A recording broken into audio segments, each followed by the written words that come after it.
Hello there, fellow basement dwellers. I'm Christian and you are watching Zettelkasten for regular Emacs hackers, my Emacs Conference 2025 talk submission. In this presentation, I will be showing you a couple of things about the Zettelkasten, very basic mechanics and habits that you can pick up and implement in Emacs, the most malleable of all environments, to make a thinking environment happen in your life that stays with you potentially forever.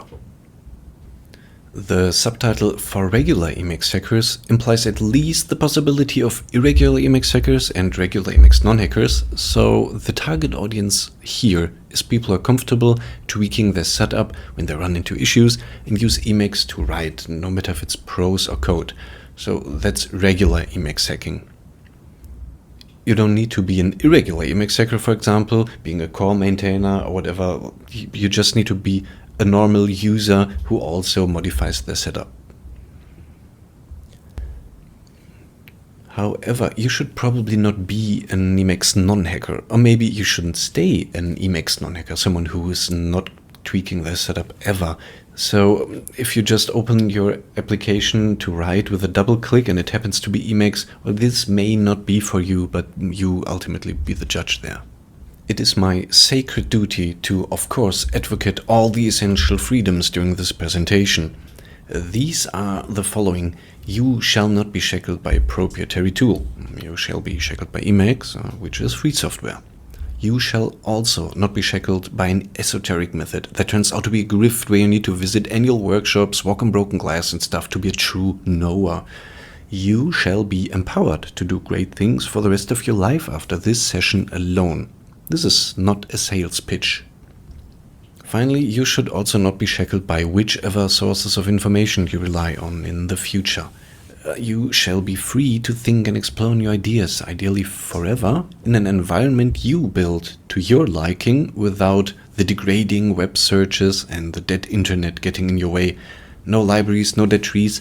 It's you and your knowledge base that can truly produce magnificent things.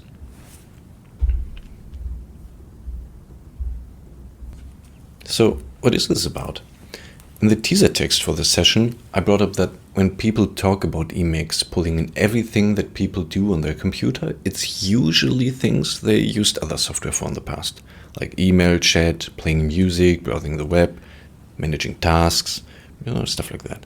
We don't have a good blueprint for thinking environments though, so it's not a trivial task, just put this or that to Emacs and then you'll be happy and productive. That's different from doing your emails or task management or writing in Emacs, where we have a lot of experience with existing software to adapt and deviate from, where we can essentially port the task to Emacs.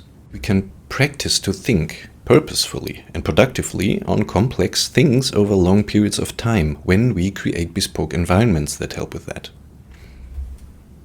The first assumption is this. Writing is very important to form complex thought. Without writing, you won't be able to cross a certain complexity threshold. Thinking in your head alone without any externalization makes you prone to loops, repetitions, and worst of all, jumps. Jumps that get you to a point, but not backed by reason or argument. So you, in your future, and others cannot follow.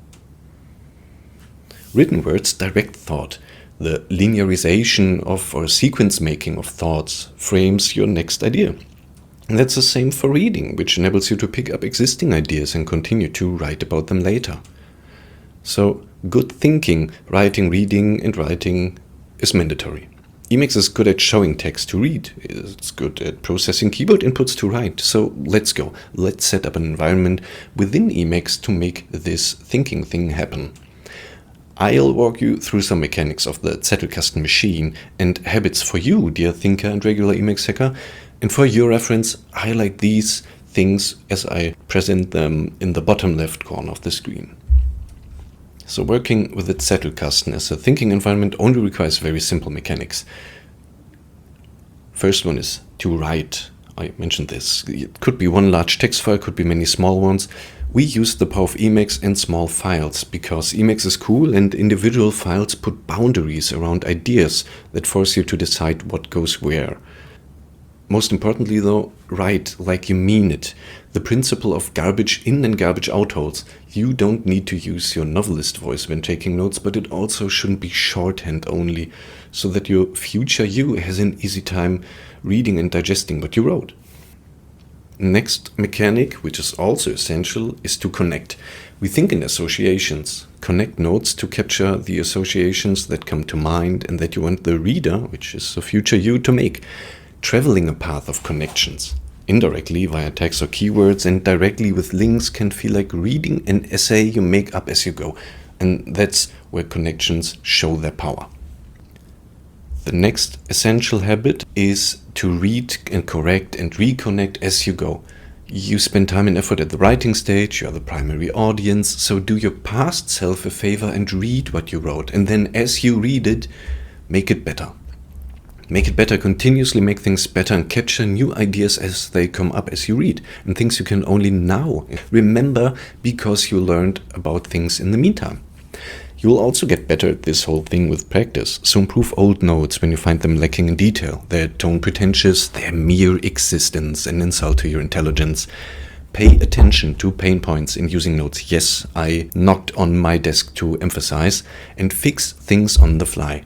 From this principle follows a lot of common practices and tips. This principle truly is essential. Too long and you didn't read it? Add a summary at the beginning.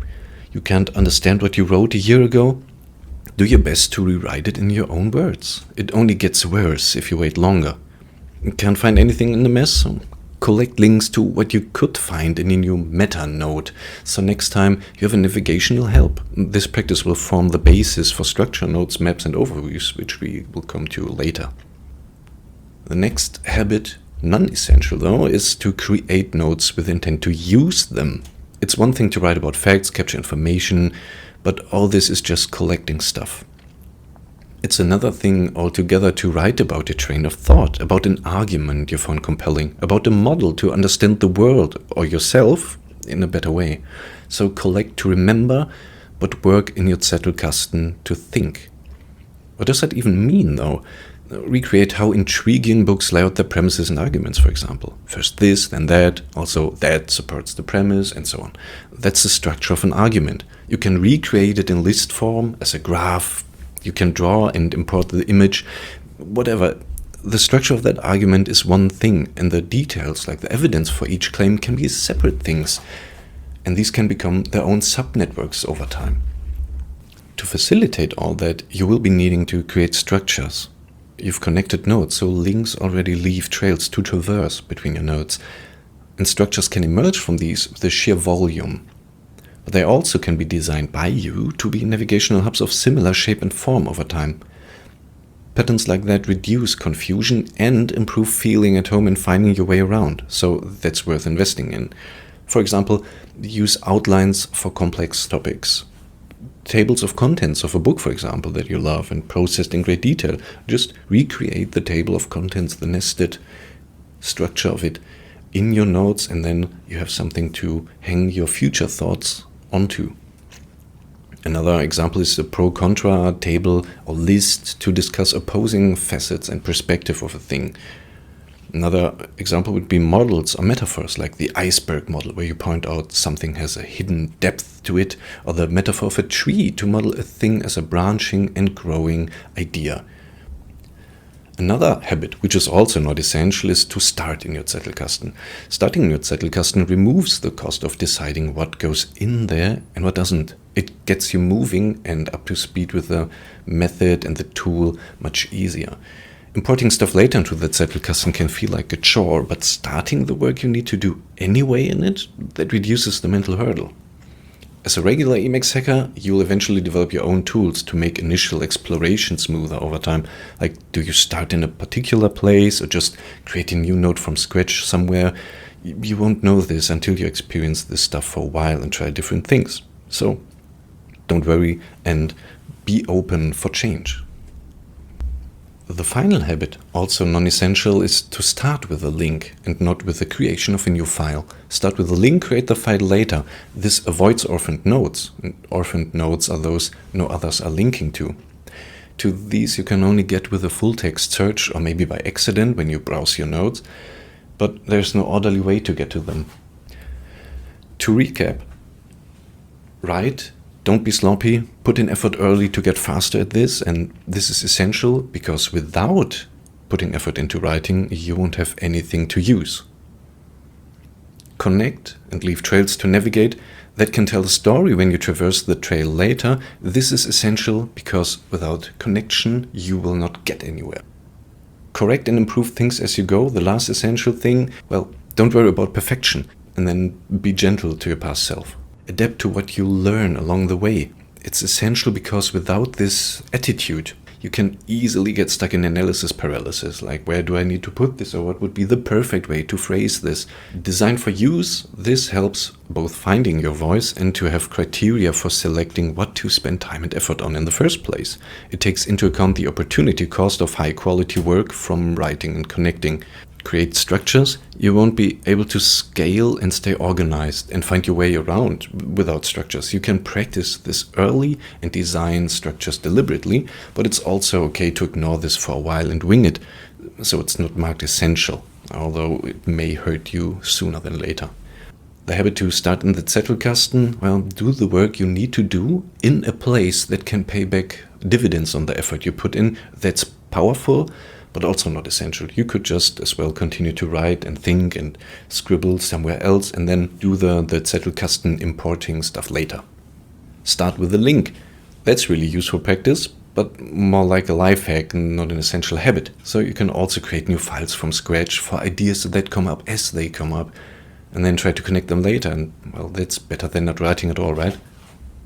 So if you look at this, you may ask yourself, well, why is this create structure thing a mechanic and not a habit? What's the difference? It seems kind of random.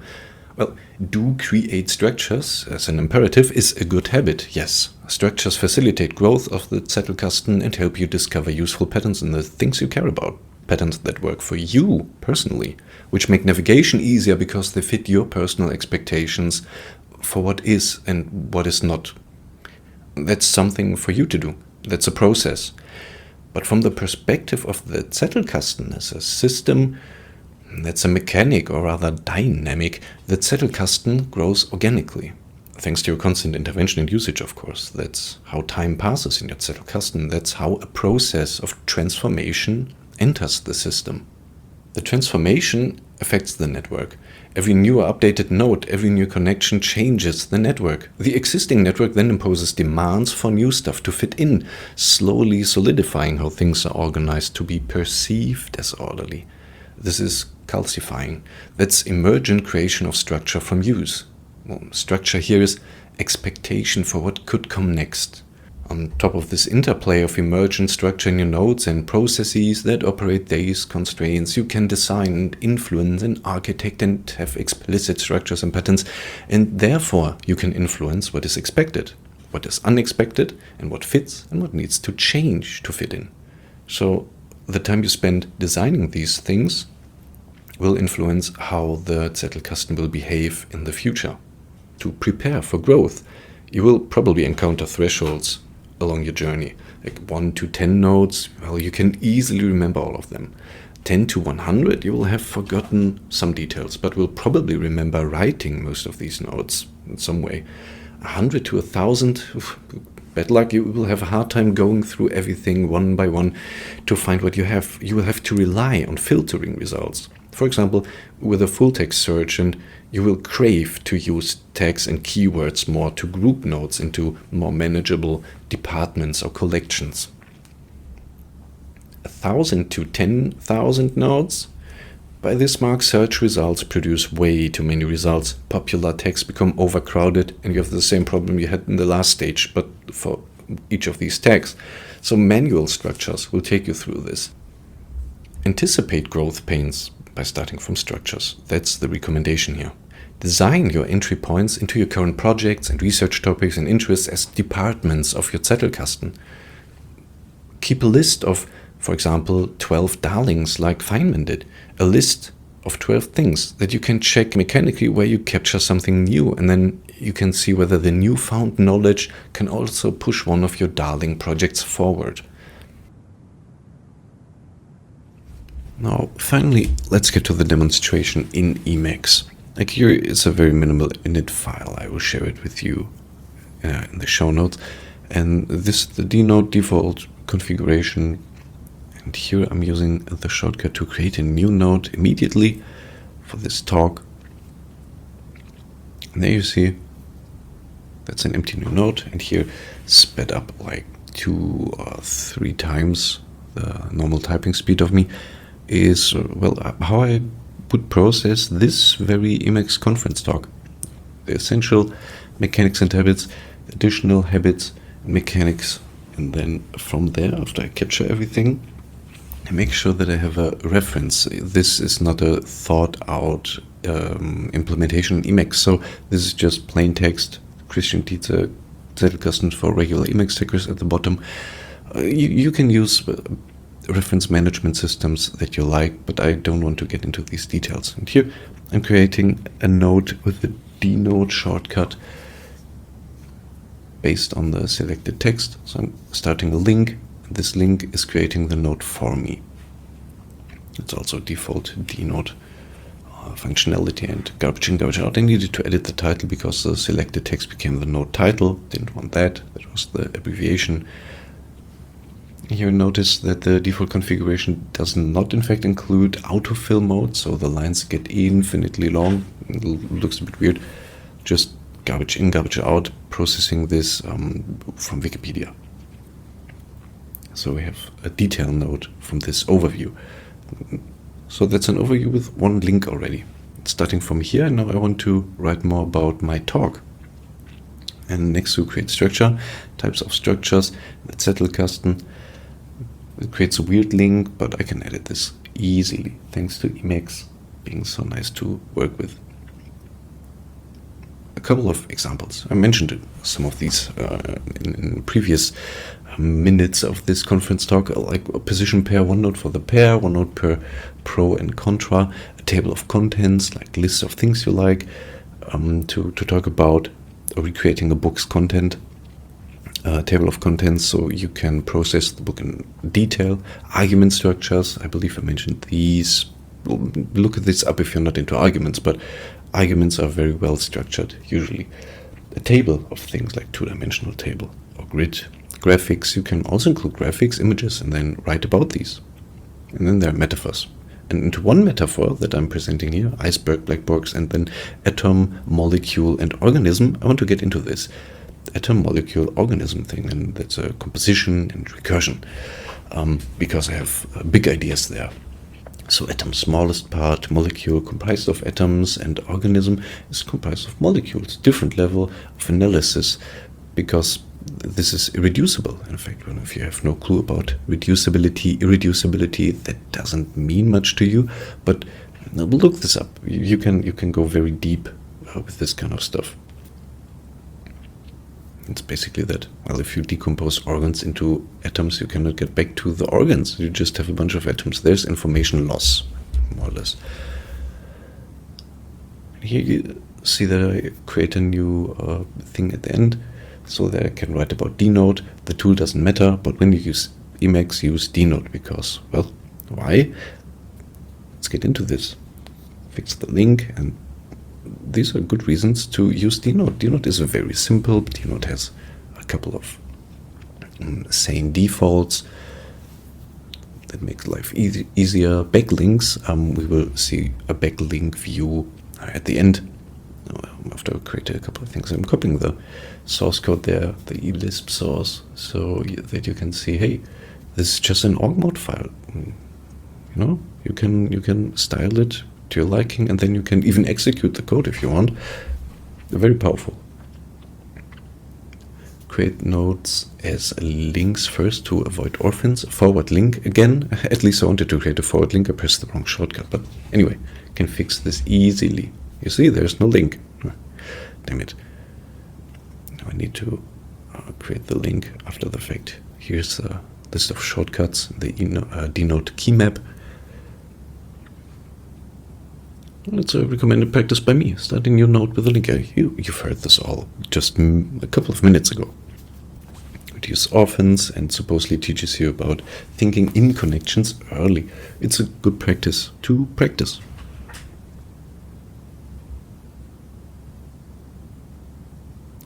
So with that note, trying to switch back, denote node switching, that wasn't as smooth, but inserting links is, and yeah, there you go.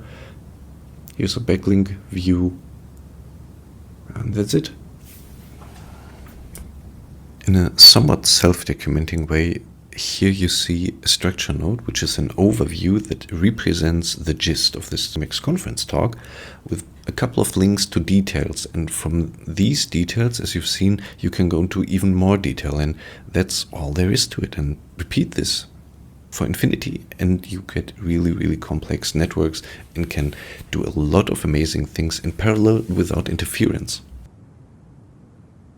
I just want to stress that the Zettelkasten can help you to learn when you publish, when you share, and when you grow it and yourself in the process.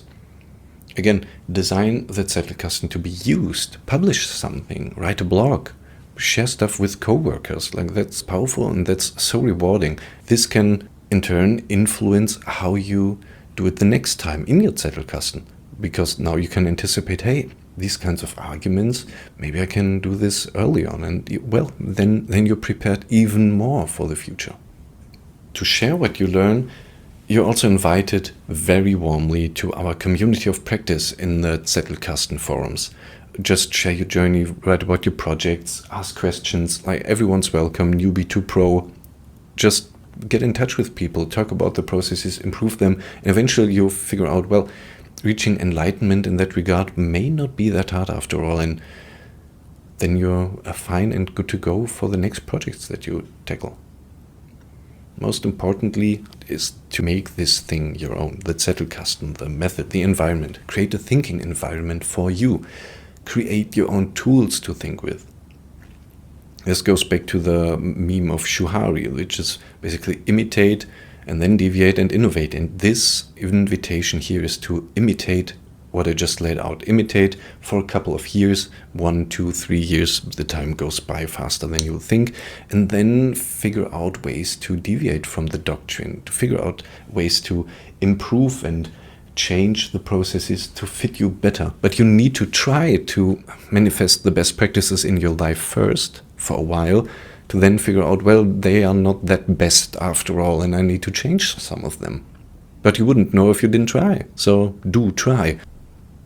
Yeah, and with that, I want to thank you. Thank you so much for watching. That's it. That was the conference talk, my short introduction to the Zettelkasten mechanics and habits. I want to thank you so much for watching and spending time with me on this topic, on these two topics actually, that are very near and dear to my heart.